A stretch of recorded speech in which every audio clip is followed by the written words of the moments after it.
Ça s'est passé le dimanche. OK, là, le compte commence.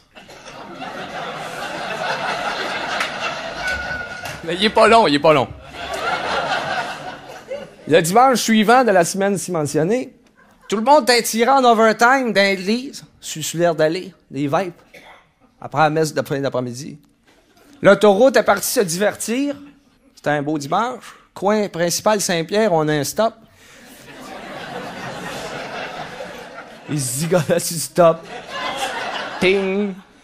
Le stop, il revenait d'en face, puis il revenait, puis ting, ting. Fait que Babine, il en profite, prend sa ruine Babine, puis il monte sur la montagne du Calvaire. On a ça, nous autres, à Saint-Élie.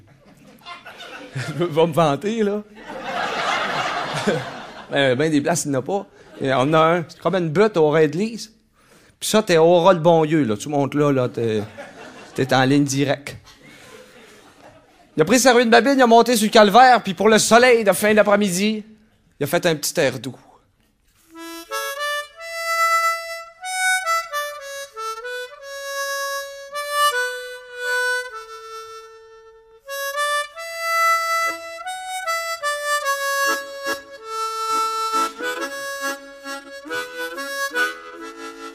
Les notes de musique grimpaient de même en accord sur les cordes de la portée.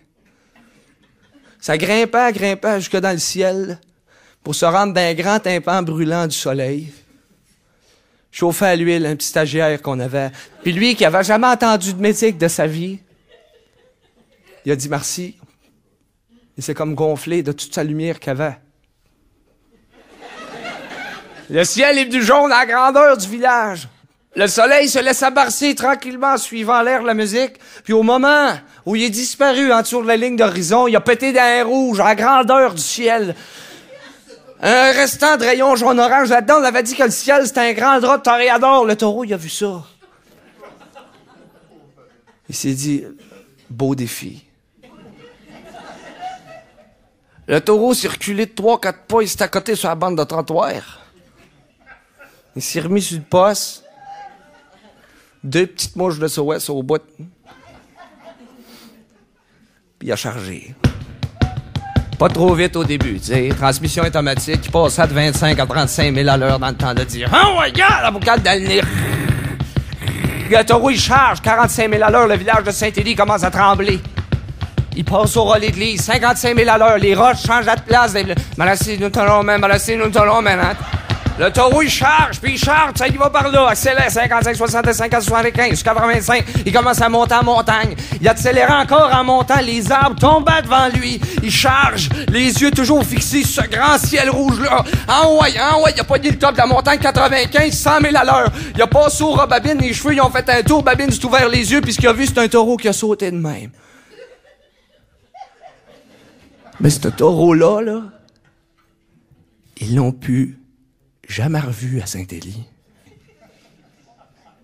Ce que je vous dis là, c'est un fait. C'est une histoire vraie comme à TVA. Et si vous me croyez pas, je vous invite à vous rendre à Saint-Élie un jour, à en chercher un taureau. Il n'a plus. Il n'y a plus de taureau à Saint-Élie. Après que tout ça a été fini, Babine il a descendu de la montagne.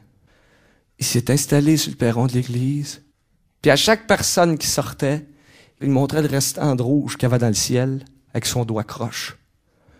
Il disait, regardez, il va faire beau demain. Puis depuis ce jour-là, à Saint-Élie de Caxton, quand le coucher de soleil est rouge, on dit qu'il fait beau le lendemain matin. Ça s'est étendu un peu partout, là. Ça vient de Saint-Élie. Ça, c'était les vieux trucs, la météo. Les vieux trucs qu'on est tout à prépare, parce que nos vieux savaient dire le temps qu'ils feraient à partir de ce qu'ils voyaient dans le ciel. On est en train de tout perdre ça, les vieux trucs de la météorologie populaire, parce qu'on se fait poser le câble. Plus besoin du ciel pour dire le temps qu'il va faire. Mais moi, vous dire une affaire, moi, je me suis fait poser le câble l'hiver passé. Je suis pas un gars de TV, ben. Au 11, chez nous, Madame Météo. Première affaire qu'elle m'a dit, moins 40. Elle est en jupe. Elle annonce 64% puis 42%. Ben, Eugène Garand, Saint-Élie, 73 ans, 73 livres. Lui, il dit le temps à 100%. Il se trompe jamais, le Eugène. Puis moi, j'écoute ses petits dictons puis sa petite manière de dire le temps, puis j'essaie de m'en rappeler pour le répéter à mon tour puis que ça s'efface pas de la mémoire. Juste un exemple pour illustrer mon histoire. On est assis, moi puis le Eugène, sur la galerie, cet été au mois de Juliette. On est assis, puis d'un coup, il arrive 2 oiseaux. Ils ballonnent, ils descendent, puis ils remontent. Le Eugène a regardé ça avec ses yeux plissés, puis il a dit « Regarde, les oiseaux volent bas. » C'était vrai. Le Eugène, il se trompe jamais. Ma grand-mère, elle disait qu'aujourd'hui, dans les villes, on construit les buildings tellement hauts qu'on voit presque plus de ciel. Il restait un petit rond de ciel au-dessus des têtes encore pour faire briller quelques étoiles, puis avec le fioul du char, puis les lampadaires trop drus, il n'y a plus d'étoiles.